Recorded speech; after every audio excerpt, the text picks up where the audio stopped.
Maryland women's basketball reached its first Elite Eight since 2015, but couldn't punch that ticket to the Final Four. Men's lacrosse is finding its rhythm entering Big Ten play, and some new athletes stepped onto Gary Williams' court this weekend. All of that and more coming up on the Left Bench.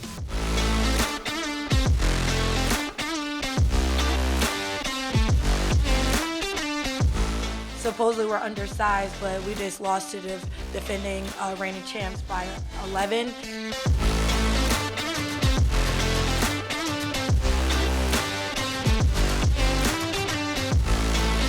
They put their own stamp and their own mark on the season.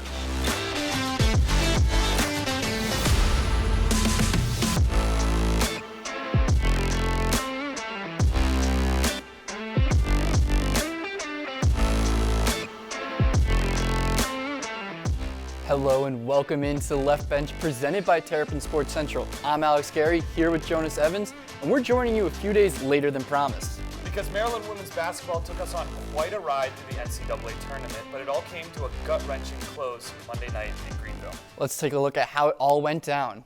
It was the 2 seed versus the 1 seed. Maryland, an absolute powerhouse, undefeated South Carolina. The Terps started out strong, taking the lead 21-15 to end the first quarter. Maryland continued to battle, but after a 9-0 scoring run from the Gamecocks, they went into the half on top, 38-30. Come the third, the Terps made a comeback after a 12-0 South Carolina scoring run, bringing them within 6. But in the last few minutes of the third, the Gamecocks jumped out to a 60-45 lead, and they just never stopped after that. Aaliyah Boston was just a beast on that court, notching 22 points and 10 boards to lead the defending national champs back to the Final Four.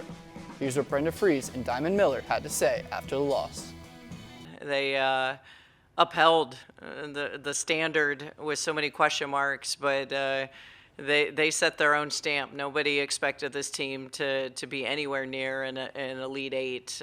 Some question whether they were even going to make the tournament. So they did that with their body of work, with a really competitive non-conference schedule as well as conference schedule, and then to finish it all with an Elite Eight, they put their own stamp and their own mark on the season. I think we fought hard today. I mean, supposedly we're undersized, but we just lost to the defending reigning champs by 11, and other teams that had bigger posts than us are getting blown out by 30. So, I don't believe in moral victories of any sorts, but I think we fought hard, and, they're big. I'm going to tap my hat to them. I usually don't do that, but yeah. Well, to talk more about Monday night's loss and the Terps' magical season as a whole, we're excited to welcome Ian Decker, who covered the team all year long for the Diamondback. Ian, thanks so much for joining us. Yes. Thanks for having me. Happy to be here. And Ian, we have to start with the physicality of South Carolina in the regional final and the foul trouble that Maryland found itself in. Was that the main reason the Terps ultimately fell? Yeah, I think it was definitely a contributing factor. Both Cheyenne Sellers and Diamond Miller got into early foul trouble. Cheyenne Sellers played only about 6 minutes in the first half as the team's second leading scorer. So Coach Fries definitely had to empty her bench early. Gia Cook, who averages about 6 minutes a game, played 5 in the first. So the foul trouble really hurt Maryland's offense. And, against South Carolina, they kind of needed to be perfect, and the early foul trouble definitely got them in trouble. So with the adversity that Maryland faced all year, from the transfers to locker room drama, where do you think this season stacks up with some of Brenda Fries' previous years at the helm of the program? Yeah, I think this has got to be up there with some of her best seasons. 9 new faces coming into the program this offseason. You lose some of your best scorers, really hurt the team. But the chemistry gelled, and I think the biggest difference this year was, and Coach Fries has talked about this throughout the season, is this team was a we mentality as opposed to an I mentality. I think the personalities last year clashed a little bit, and this team just kind of put their head down. They worked hard and really bought into the philosophy that Brenda Fries had as a coach, and that translated to tremendous success on the court. Now, looking ahead to next season, pending any incoming transfers, which player do you think will be the difference maker going forward? Yeah, I would pick 2 primary ones: Brene Alexander and Lavender Briggs. Both kind of, were big names, leading scorers at their previous schools. Alexander at Vanderbilt, and then Briggs at Florida. And they kind of took different roles, both, coming off the bench this season And the season started off a little bit rocky for him, particularly Briggs, but they both found their footing later in the year. And, Alexander's a huge 3-point threat, has a ton of leadership experience. And Briggs was one of their top on-ball defenders as well. So both those players have announced that they're returning with their eligibility year to the Terps next year. So both from a leadership perspective and offensive, defensive, they really do a lot for the team.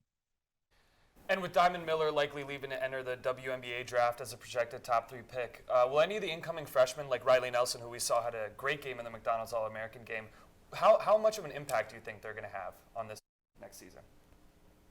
Yeah, it's hard to say. Brenda Fries, sometimes she can be a little bit weird with freshmen. This season, the freshman crew struggled to get minutes outside of Bree McDaniel, but that kind of came later in the season. Riley Nelson is a player that they're super, super excited about. Obviously has a high level of skills. I hesitate to say that she'll make maybe a huge impact just with the transfer portal. Just like Brenda Fries did this offseason, she brought in a strong freshman class, but then she got, 4 or 5 different transfers in the portal, and which, significantly limited the amount of time the freshmen got. So I would definitely keep an eye on Riley Nelson, but I think it would be tough to say until they bring in those transfers, especially if, they're coming in as graduates or 4th-year players. Well, Ian, that's all the time we have, but thanks again for breaking all this down with us. Appreciate you. Thank you for having me. Follow Ian on Twitter at IanDecker111 and read his work at dbknews.com. Well, some Terps that we haven't heard from in a while are back in action because Maryland football's spring season is officially underway. The Terps will have 15 practices before closing out the spring season on April the 29th with the annual Red-White Spring Game. Maryland lost a lot of key starters from last season, but they have solid returners to look forward to watching again, like quarterback Tolia Tagovailoa, defensive back Tarheeb Still, and running back Roman Hemby, and many others. The Terps finished 8-5 last season, marking their first 8-win season since 2010. Here's what Coach Mike Loxley had to say about this spring. We're always working and continuing to try to improve our roster, improve our program, improve our support staff, improve our schemes. And so, when I talk about us being a developmental program, that's just what I talk about, that we're always evolving, always trying to find ways to get better. So still have a lot of ways to get better as a program, and really looking forward to trying to get it figured out how to take this next big step. Maryland football hosted its annual NFL Pro Day Wednesday at the Jones Hill House indoor practice facility. 63 NFL representatives from 31 of the 32 NFL teams attended today's Pro Days. Players participated in a variety of on-field testing like the 40-yard dash, broad jump, and respective position drills. Projected first-round pick Deontay Banks did not participate in today's Pro Day.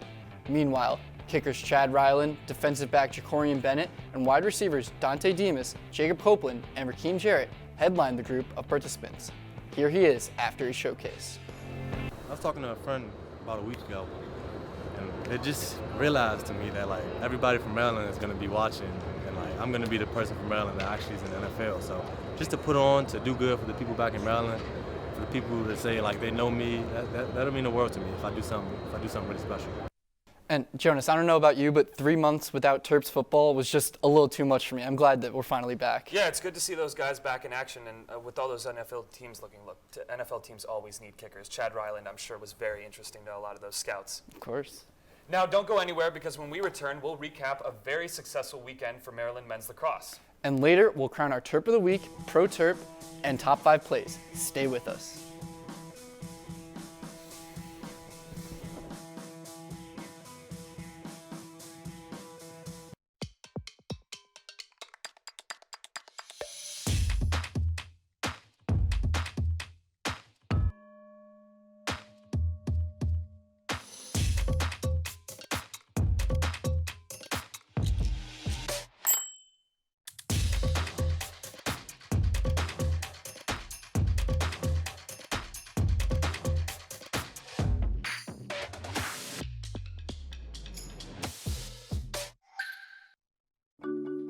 I tell my son, I love you every single day.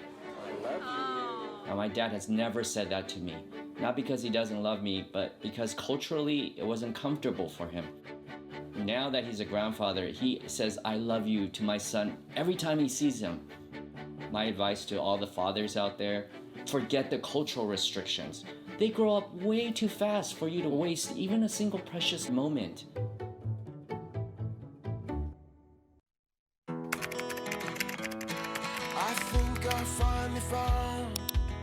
Hey, how you doing? Hey, Mason. Hey, Mason.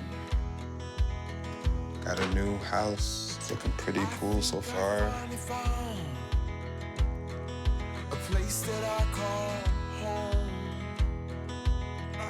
I'm teaching Louise how to cook some lasagna.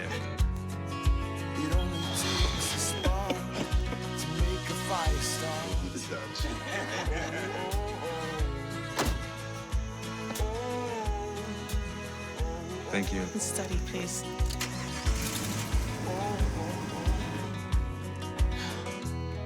I think I finally found a place to make my own. A place that I call home. This place that I call home. Welcome back to Left Bench, presented by Terrapin Sports Central. Alex, Gary, Jonas Evans. And Jonas, since Maryland men's lacrosse lost that heartbreaker to Notre Dame, they've been on a roll. Yeah, absolutely. And after another OT thriller against UVA, the Terps are starting to look like the national championship contenders we thought they should be. The Hardshells opened up conference play at home on Saturday against then number 9 Penn State and made a statement to the rest of the conference that they are not messing around down the stretch. The game started out as a back-and-forth battle between the two squads, but at the end of the first quarter, the Terps went on a 6-goal run, highlighted by 2 goals from Dante Trader. But Penn State clapped right back, going on a 4-goal run of their own to bring the game within 1. Jack Corris scored his first goal just before the end of the half, giving Maryland a 10-8 lead. But once the second half began, both defenses dominated. The two teams combined for just 5 goals in the final 2 quarters as the Terps held the Nittany Lions to just 8 shots on goal, and Brian Ruppel shined in the cage, collecting 6 saves. 2 insurance goals from Corris late in the game capped off a hat trick for him in the 13-10 win for Maryland. Here's head coach John Tillman after the game. And I think the guys that have been here realize that the conference games are always tough, but proud of the guys. Wasn't always pretty, tough second quarter, but I felt like the guys at halftime, Jesse did a good job with the defense, just kind of tightening things down, making some adjustments, and felt like even though we were maybe a little sloppy at times, the guys were unselfish and super competitive. And Jonas, if you think about this team, they lost to Loyola, they lost to Notre Dame. This is not a program that is used to losing. Yeah, absolutely. And they're going through a lot of ups and downs right now, and then this game kind of signifies maybe a change in the season a little bit. They're finally getting back on track, finally getting this Tillman lacrosse that we're used to from this squad. Exactly. And as men's lacrosse is getting its groove back, so is the women's team, winning 5 straight games. Wednesday night, the Terps looked to extend their streak to 6, and Armat Noose was at CQ Stadium. Thanks, Jonas and Alex. Winners of 5 straight, Maryland women's lacrosse took on number 17 Princeton in search of their 6th straight victory to close out of conference play. Eloise Clevenger and Libby May combined for 13 points as the Terps took down the Tigers 15-11. Leading by 2 after the first quarter, the Terps used a big 5-0 run to open the second quarter and grow their lead to 12-5 at the half. May and Hannah Lubecker notched first half hat tricks, and Emily Sterling made a first half high 6 saves and surrendered just 1 goal in the second quarter. But the second half was a different story. The Terps were held to just 3 goals as Tiger goalie Amelia Hughes came up with 7 second half saves. Princeton added 6 goals to try and kickstart a comeback, but the halftime deficit was too much to overcome. I thought, Princeton came out and fought us in the second half hard. I love the way we played in the first half. I didn't really love the second half, but the overall good win. Princeton's a tough team, so to be able to come away with a victory was great for us. Despite a lull in the middle of non-conference play, Maryland baseball is feeling itself again. The Dirty Terps have won 8 of their last 10, including a victory over Georgetown on Tuesday.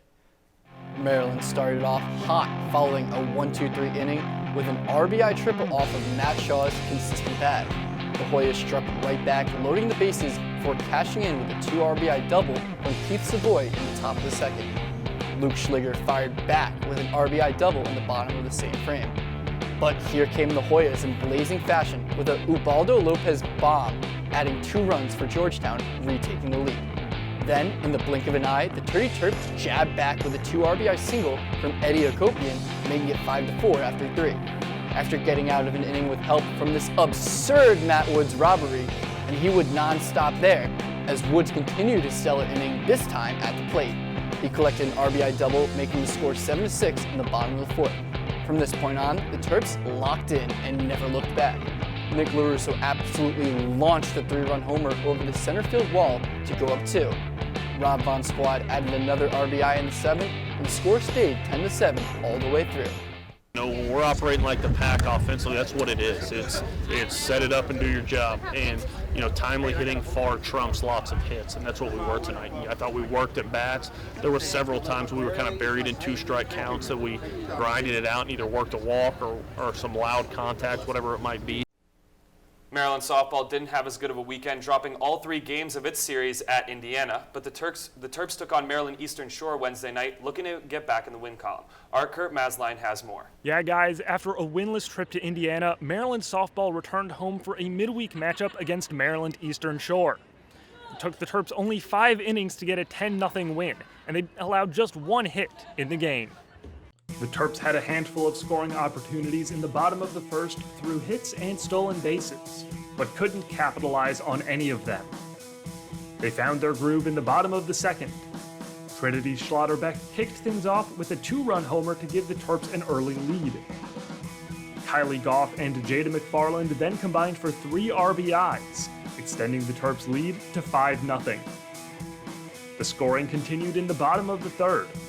Schlotterbeck and Sammy Woods added their own RBIs to the mix to make it 7-0. Pitcher Courtney Weich ended the top of the 4th with strikeout number 4. But the Hawks got a single, their first and only hit of the game, in the top of the 5th.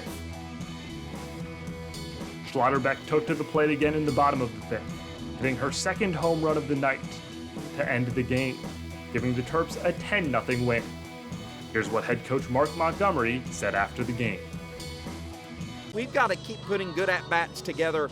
Whether we score, whether we don't score, whether it's a 1-run game, whether it's a 10-run game, we got to put good at-bats together each time we're up there.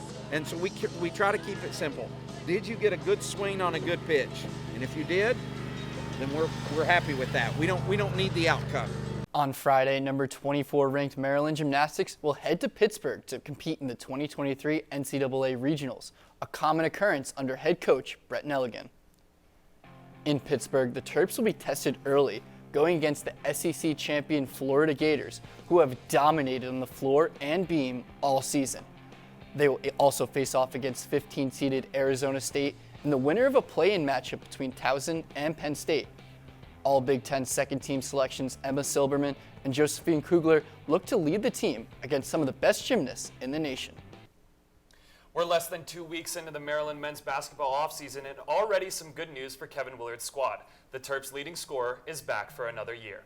Senior guard Jameer Young confirmed on Twitter that he's staying in College Park next season. The Charlotte transfer was crucial for Maryland all season, leading the team in points, assists, and steals. Signature moments like his 30-point performance against Ohio State and the game-winning 3 over Illinois helped Young land a spot on the All-Big Ten second team.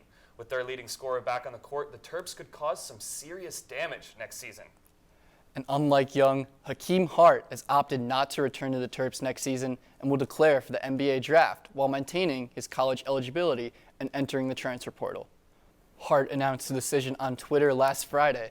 The Philly native averaged 8.3 points and 3.3 rebounds in his 116 career games. Hart had his best season with the Terps this year, averaging more than 11 points and 4 rebounds. Hart was also named an All Big Ten honorable mention this season. The 6'8 guard has 1 year of college eligibility left, but if the draft and transfer portal are not favorable, we could possibly see one last dance at Xfinity. And Jonas, I wish Hart all the best, but if everything doesn't work out, Terps with Hart back could be a dangerous team in the Big Ten. We talked about Jameer. If Hart's back with that incoming freshman class, they could be really, really dangerous this season. Now keep it right here, because when we return, we'll crown our Pro Terp, Terp of the Week, and Top 5 Plays. Then I'll tell you how Maryland basketball made some athletes' dreams come true this weekend. Don't go anywhere.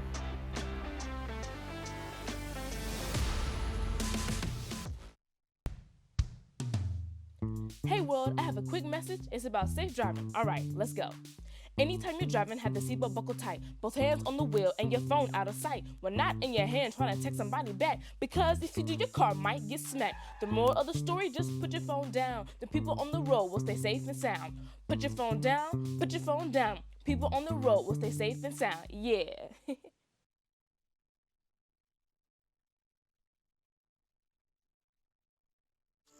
As a dad, every day is a challenge. To make sure that the time that I have, I spend with them. It doesn't matter how tired you are, you have to try to teach them.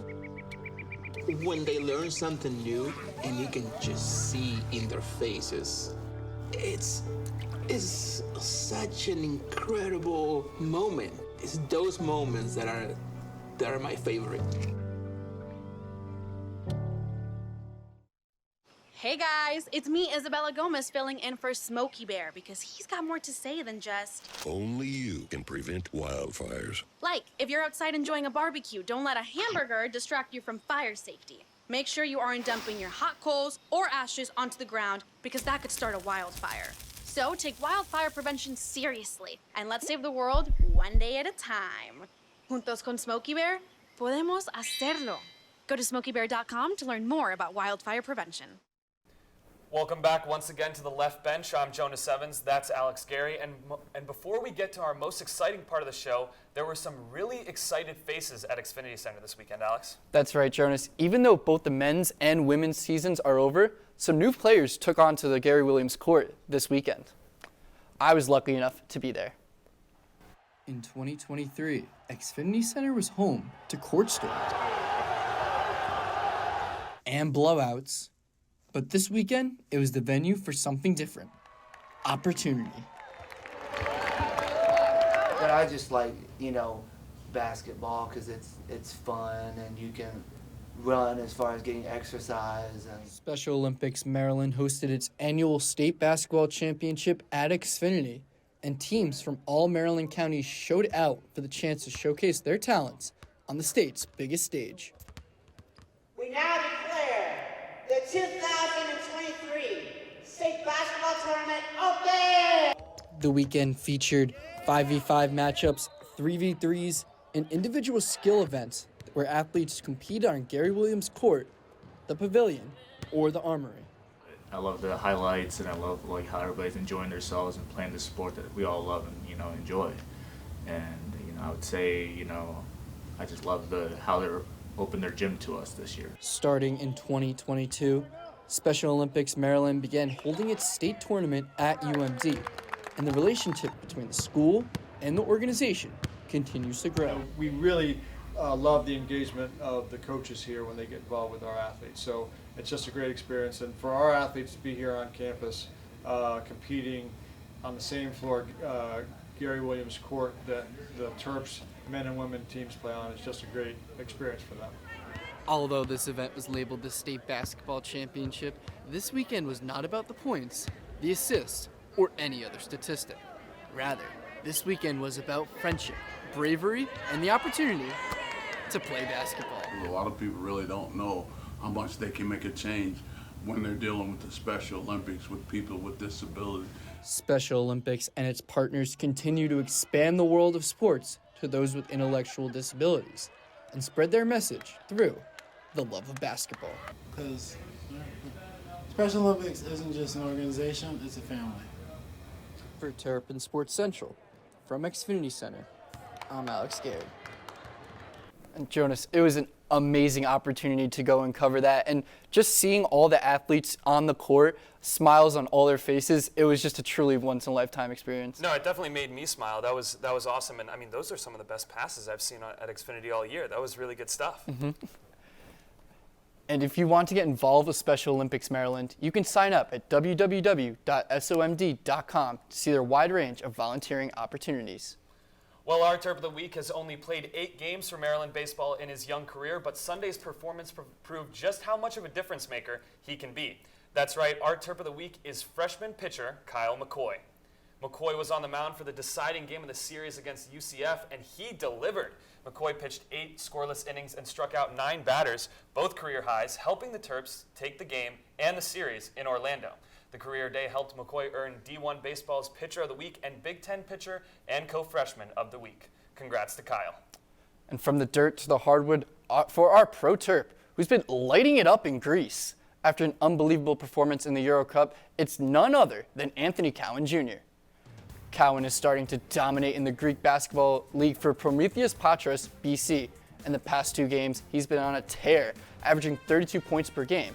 And in their recent matchup against Paris, he absolutely went off. It didn't matter where he was shooting from. Cowan was money the entire game, going 6 for 8 from 3 and finishing the game with 38 points.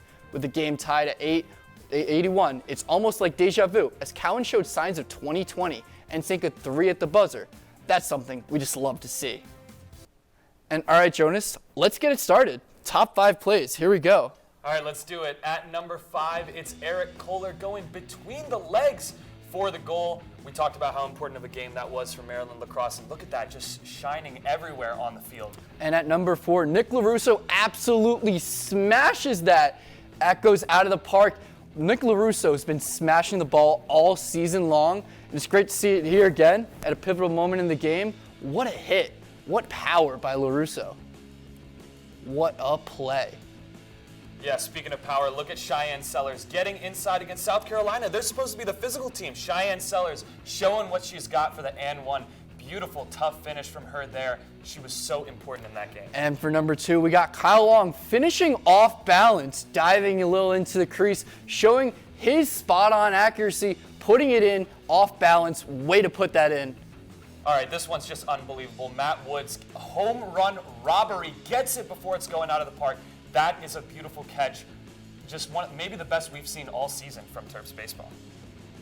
And I'm just saying, that catch by Matt Woods, that might be one of the plays of the years for the Terps. That was an insane robbery. Yeah, absolutely. That's probably going to make our top 5 of the year, for sure. And that's going to do it for this edition of The Left Bench. We'll be right back on Tuesday with Ricky Podgorski and Alexa Wooten, here to update you on everything Maryland sports brings us this weekend. Meanwhile, be sure to keep up with all of Terrapin Sports Central's coverage on Twitter, Instagram, and YouTube, and online at terrapinsportscentral.com. See you next time.